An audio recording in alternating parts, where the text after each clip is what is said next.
This is Risk Casual Mode Friday, where we have some Risk gameplay, not on the ladder, and we just have some fun. A lot of people have ladder anxiety. Playing in the casual mode is a good way to relax. Let's get in there. Let's get in the casual mode. Let's have some fun. I'm not interested in a long game right now. I'm interested in a few players in a short game. So I've noticed a lot more true random out there, and also felt like my balance blitz dice rolls have been kind of feeling true random anyway. Um, I think this map in a 1v1 could be very dynamic. So let's take this into the 1v1. Earth 2209 AD, I believe how people refer to it. And let's get into that 1v1 here. I think since that last update, I don't know if anyone else has noticed, the dice just feel a little bit different. The rolls are going a little bit differently. Actually, not everyone readies up. So, you just try again. If you enter a thing and it says 1 out of 2, it's probably because it's going to be 2 of us. The default is 1 out of 4, right? You saw that all popped up? Okay, let's go. It'll be fun. Large maps, we might get these progressive cards play a part in it later in the game, but map is also so large. I think that'll take a lot of skill involved. Maybe a little bit of spawn luck. We'll find out, but there'll definitely be some decision making that'll have to go into quick decision making that'll have to go into taking advantage of your initial turn. Like right now, wow. This is a lot to think about, right? Can I have it on true random? 120 seconds. I didn't need it on 120 seconds, and it is on balance splits. That's okay. So this is kind of fun. I've played on this map, but not a lot. And I wonder how much of the advantage has to do with being the first person to go. I'd be interested to find out more about that. You see these bonuses right now. Probably didn't need to attack out so much, but definitely want to lower them as much as we can. I don't understand, I haven't looked into a lot of the map theory in this game. Is it better to hold? I think no matter what, you get broken on this bonus, my bonus here, right? So I just line up to take a different one instead. I don't know a lot about the map theory of this. About, is it better to go first? Seems like it is. It's pretty obvious, but I guess in progressive, you're going to get the later trade-ins. Is it better to attack out your very first turn? Is it better to try and secure your bonus? I don't know, but we're going to find out what our opponent decides to do, how they're going to choose to play this out. On those very small maps, I like to emphasize group conservation. I wonder if that's not the situation here. I bet on this map it's a lot about attacking out, reducing the other opponent's territory count, and just making sure they never hold a bone. Now they're going to have to choose between a guaranteed break on me and securing their bonus. Looks like they choose to go with securing the bonus, which is not even guaranteed. Yep. Go. So with the right pathing, I'll be able to swoop around, cure this next bonus. 1, 2, 5, 6, 8, 9, 11, 12, 13, 14, 15, 16. Am I going to get enough troops to secure all of Africa and all of South America? Hopefully they don't leave. It'd be very interesting. I wonder if people leave so quickly. There might be a strategy involved with taking this onto the free-for-all ranked ladder, adding a bot, and then essentially making a 1v1 with a bot. I wonder if that is potential. Hopefully they don't leave. I want to play it out. I'll probably take the W, but I want to play it out, and it's not guaranteed. It's not over. Maybe making an alliance with them around. But I think we are going to be able to secure several bonuses now. Honestly, I don't even want a slider. I'm not in the mood right now. And it's about having fun. It's about being relaxed and playing. If we don't play exactly optimally, but we still have fun, then who can complain? Look at that. We still did exactly what we wanted to do. Let's line ourselves up to attack.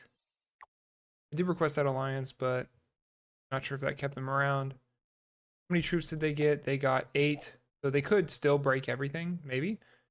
They could go, okay, so they do bot out, take the W real quick, and then on to another 1v1, maybe on the same map.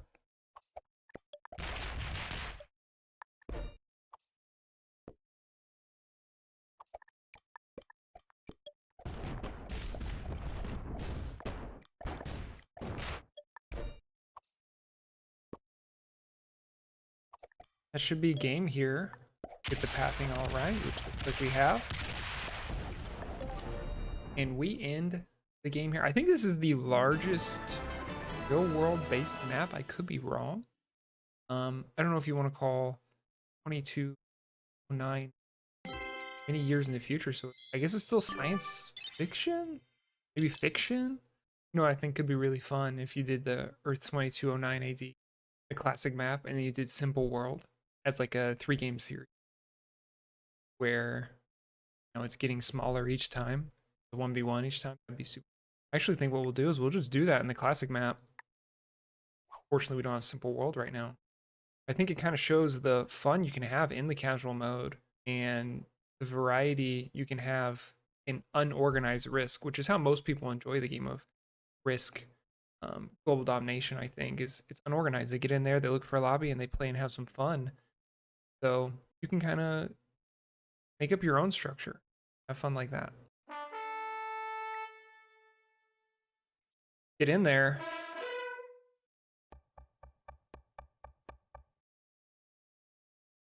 We do not go first this time. That is okay. We'll have a chance to respond to whatever they choose. Looks like they're newer at this game. It is a new account. Okay. Feel kind of to add the 9 there is very odd. Definitely not something they've trapped themselves in. Maybe they don't quite understand that. So I think we can try and have some fun. Not way to poke fun at a little bit of a challenge. Let's do less than 100% rolls only. That could be an option for us. And we'll just switch back. We'll just switch back if it turns out they're really good. Okay, we're doing less than 100% rolls on only. This needs to be a 3. Be a 5. Okay. Let's see what we can do about this. A 3-on-1. Okay, those rolls work out. A 4-on-3. 45% does not work. Then we don't need to roll this 3-on-1. Let's do it. We know this 4-on-1 is 100%. We could roll less than that. Let's do it. Let's roll a 2-on-1, I mean. See if we can win. We do win. Try it again. Awesome. Just knocking them down. These less than 100% rolls. We're kind of making our own true random. That's kind of fun. The issue is going to be breaking Europe. We're going to have to break Europe. That means we need to line ourselves up to do that next. Or we can line ourselves up to secure and continuously hold South America, which will give us more troops to try and break Europe. I think that's fun. Let's do that. Kind of like this challenge. It's exciting. You'd never do this in a ranked game, right? Like, this is just something fun you can get out of Risk in the casual. So their less than 100% roll also works. Good for them.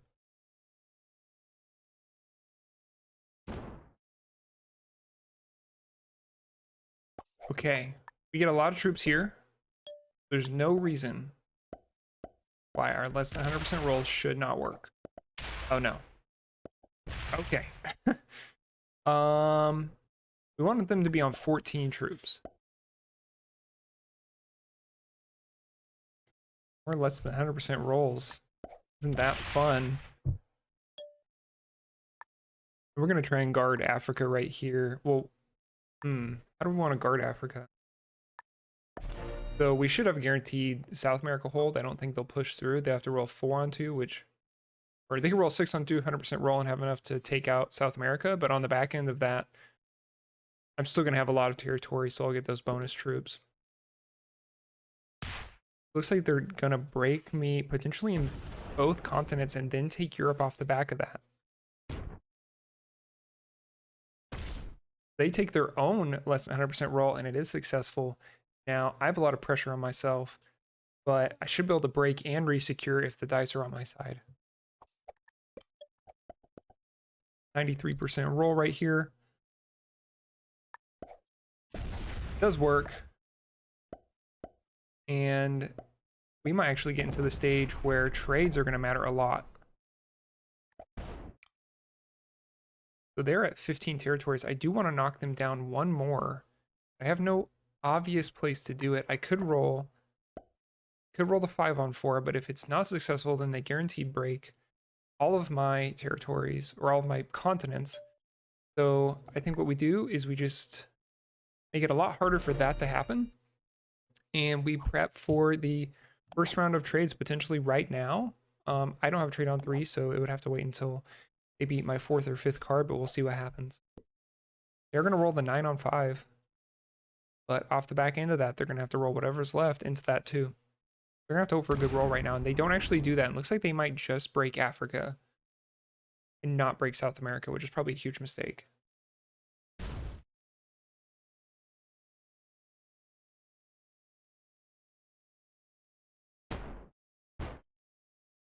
I think I'm going to try and take Australia and break Europe. That's going to add some more pressure because right now they're able to potentially do one sweep through, break South America and Australia at the same time. But if I put more of this geographically spread pressure out, they're going to have to split their troops more than just have everything on one stack. So see if we can make that happen. Let's roll a 6 on 3. And we are successful. Now we're going to roll the 5 on 3 and is not successful. Let's try it again. The 3 on 1. We can try this 2 on 1. And it is successful. So now they just have so much pressure on them. They have to break 3 continents in 1 turn, and they're going to get 5 troops to do it. It is possible they put 2 right here, guarantee the Australia break. And how much would they have after they put those 2 down? They'd have 3 left, which would make the 8 on 4 into the whatever's left on 2. It's not guaranteed. If I were them, I'd actually make this a 3 and put the rest right here. So they have the 89% roll on Australia, and they have the guaranteed or almost guaranteed break on these 2. I really like the extra little handicap here. It's quite fun. I think it's definitely making it a lot more competitive between myself and seemingly newer player. I think we can call it a handicap. I think perhaps handicaps in the future of Risk should be adopted to make the game more competitive. Get our less than 100% rolls in. I think right now we're going to start pushing through, and we will be able to overcome our handicap and overcome the play of the red player.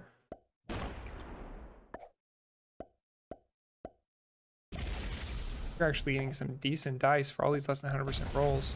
That time we took a 73% roll, 51% roll. We did not win that one, but now the pressure is just so huge that they should be able to break some continents, but not all of them once again, and the pressure is going to mount. They are going to have a trade in right now, though, so this could be the time where we'll have a momentum flip, or at least evening out of the game. Then I come back with another trade.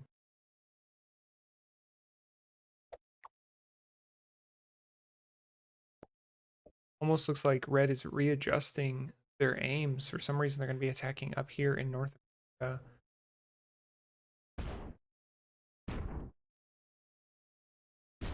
If this wasn't this little, my little makeshift true random less than 100% roll challenge, then I could probably win the game this turn, but it's probably gonna have to wait 1 to 2 after this. It's very well possibility it ends right now.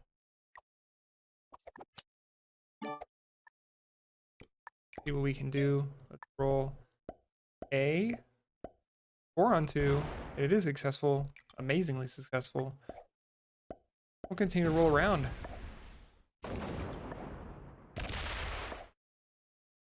Why can't I have these dice in my ranked games? That's a good question.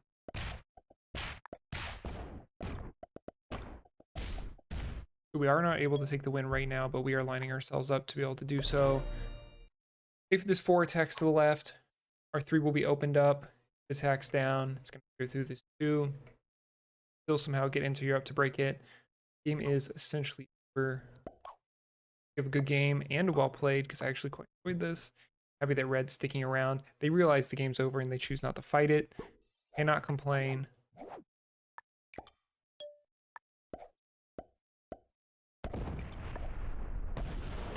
We're losing a bunch of 28% rolls. Give them another good game well played right now. Good job for them sticking out and recognizing when the game was over and saying, they gave me a well played back. Cannot complain. Win the 51% roll to take the game. Been risk. Casual mode Friday. Get out there. Play some risk. Off the ladder. Shake off some of that ladder anxiety. Have some fun.